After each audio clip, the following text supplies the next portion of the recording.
Hey, good morning, up and at 'em. You had yesterday off. It's gonna be a short week for you, right? Hopefully, you didn't tie on go to a big party yesterday and you're paying for it this morning. Sucks to you.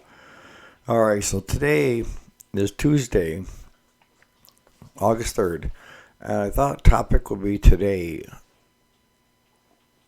who is responsible for you? It's a good question, and I hear this a lot out of people, but well, hang tight.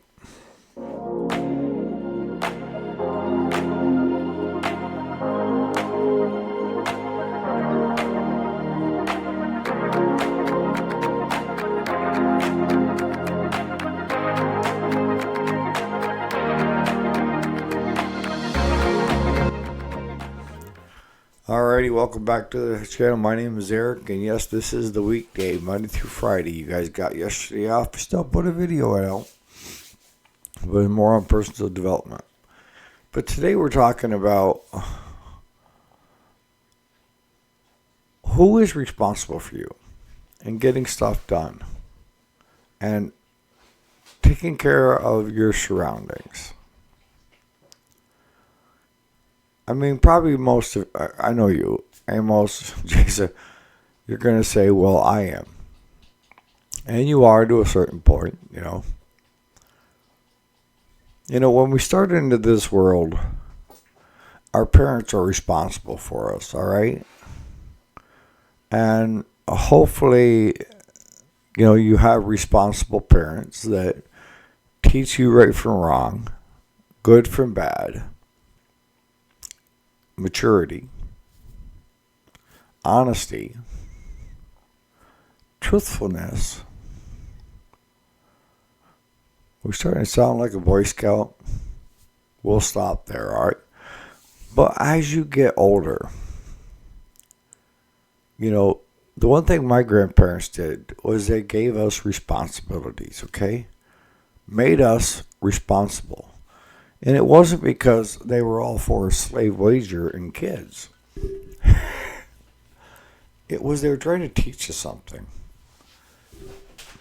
That the world out there is not responsible for everything you do. You are.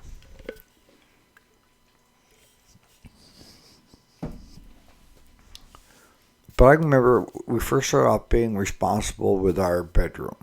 Okay? We were responsible to keep our bedroom clean.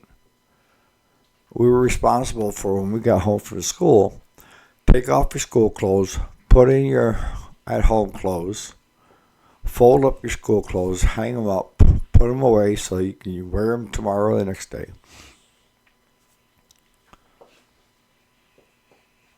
And no clutter.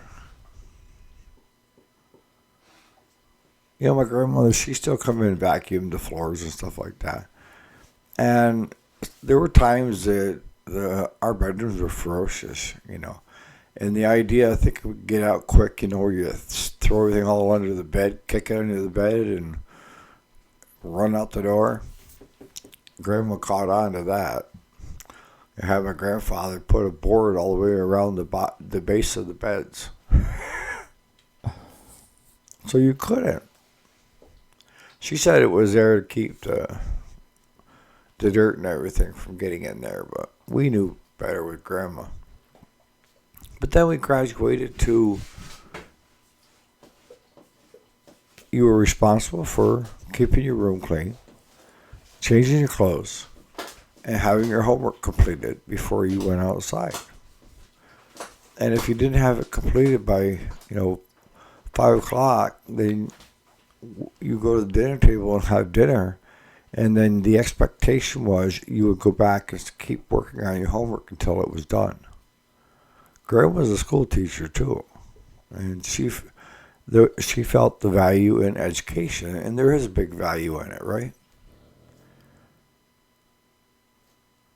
But if you had your homework done, then the expectation was you'd help with picking up the dishes after dinner, and we all took turns washing and drying the dishes.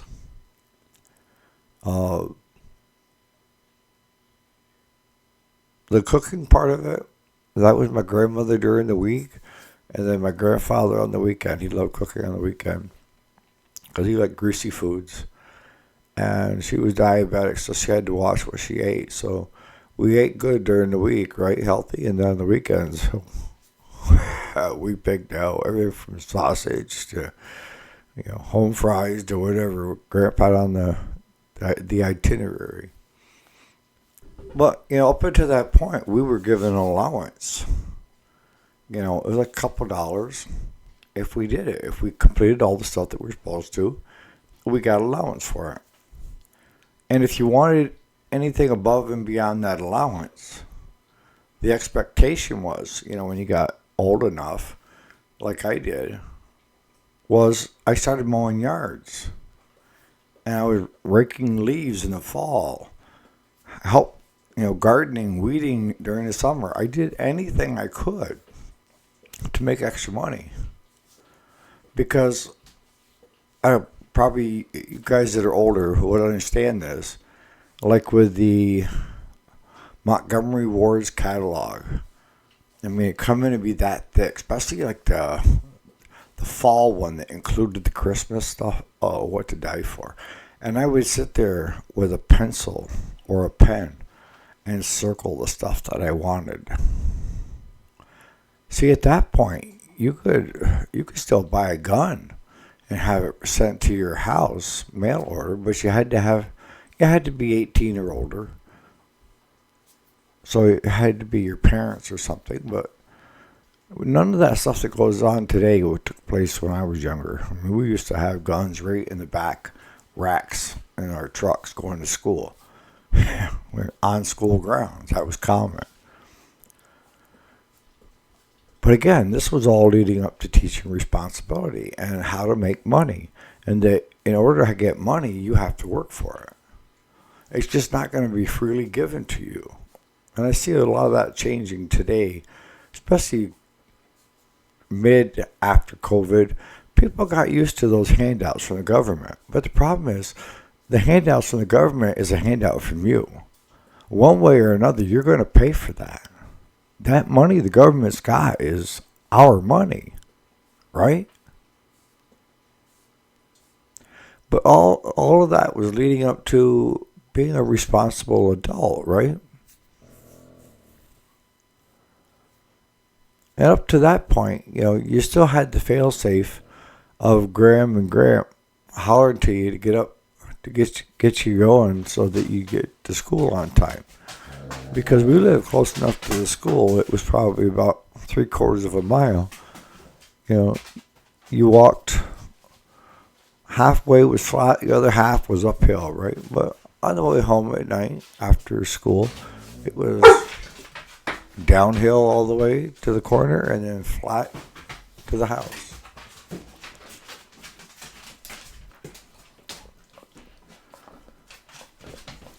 And even the teachers, but not so much like they're trying to today.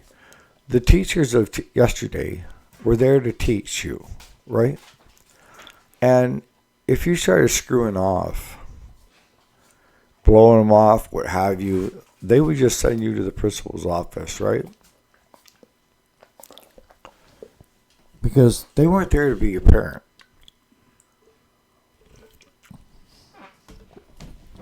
But when your guardian, your grandparent, works at that school, and she was with the elementary, so when I was going up to the elementary, we had from K through 6th was in the elementary, okay?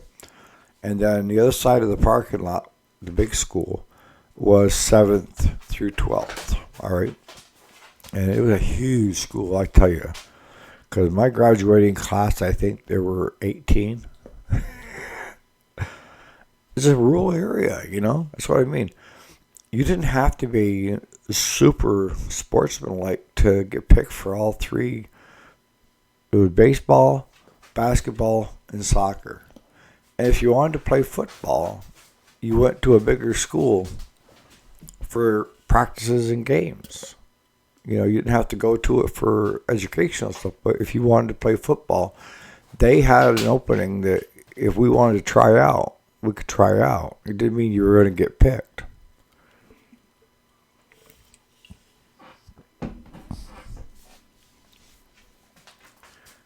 But back then, if my teachers knew, because they knew my grandmother very well, they were all good friends. They knew I would get it twice as bad at home as I did right there. And I can remember Mr. Hermer. He used to have a yardstick. And if you weren't paying attention or you're goofing off, you get hit with that friggin' yardstick. Slap, that gets your attention. But he knew Graham would be twice as harsh. I mean, it wasn't like we got abused. You would think so today with how parents are so afraid to discipline their kids for fear that they're going to get hit with child abuse. And then you got the teachers thinking that they have to be the parents and teach the kids and tell them they can be any letter of the alphabet and get an abortion, get all these other sex changes without even telling their parents. What the hell? I know we're getting off track. My little stool again.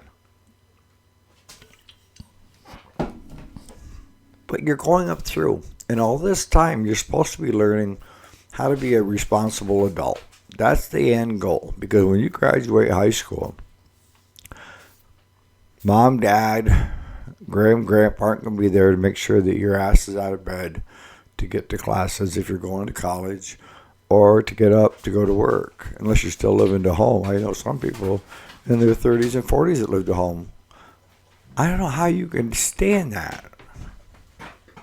I couldn't wait to get out. I was 18 when I got out on my own. 19 and I was married with a child. Yeah.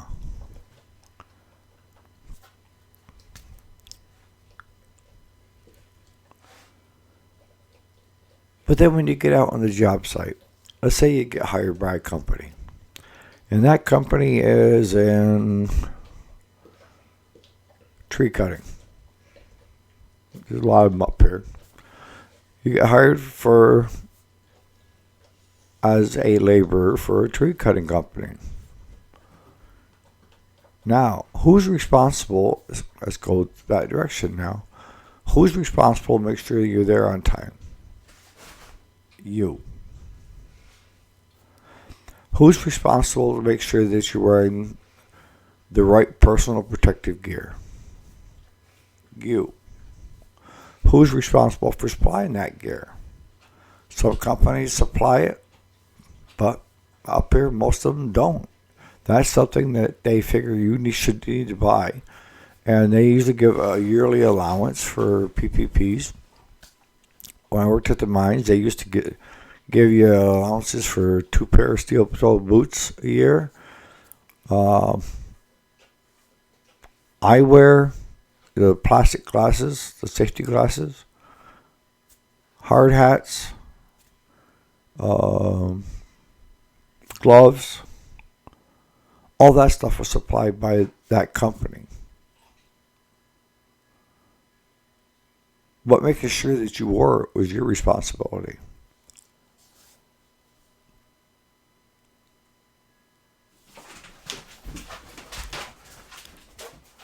And that means the same thing. If you're running a business today, and you have employees, you need to define right up front who's responsible for certain things. And personal protective gear should be high on the list, should be something talked about first. Because that's probably the most important thing. Is on my stride, I know you did too, Amos, that you want to make sure everybody had their fingers, toes, everything they came in with to go home with. That was the goal. It's always been the goal. But getting back to being who's responsible. Now, when you're at work, Who is responsible for deciding what you should be doing? A foreman, a boss, something like that. Maybe responsible in setting up who's doing what, or how they want to tackle it. But in the end, it's your responsibility to follow through with your end. And the way I always did it was any job I ever had, if you could knock yours out fairly quickly, you jumped in and helped pick up slack and help anybody else that may be having a struggle with something they're trying to do. You worked as a team. You were cohesive, right? You were in competition with each other. If there was any competition, it should be within yourself. That's the best competition to have. But, that would be the ultimate goal, is team player. Now, there are some jobs that aren't team-based, is individual. And it's okay to shine as an individual within a team, but not at the expense of your team. Because if it's at the expense, then I know you're not a team player. You're there for you. And that's why that team will never bond with you, because it's just you're not cohesive.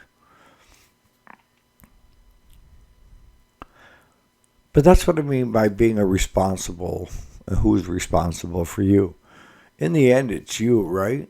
But throughout your whole lifetime, there's been other people that were part of that responsibility, whether parents, guardians in the beginning, bosses, companies.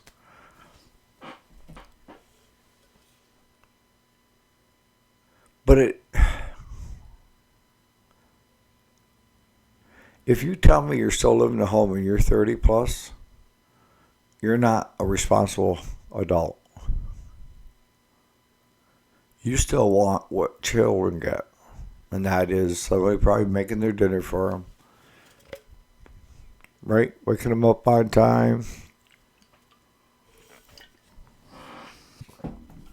What do you think? I'm going to start wrapping this up. It's not going to be a long sermon this morning. But in the end, you're responsible, but there are other people that play key roles throughout your life. And the quicker you become a responsible adult, the better you're going to be. The better everybody around you is going to be, right? So on that note, you guys have a great day.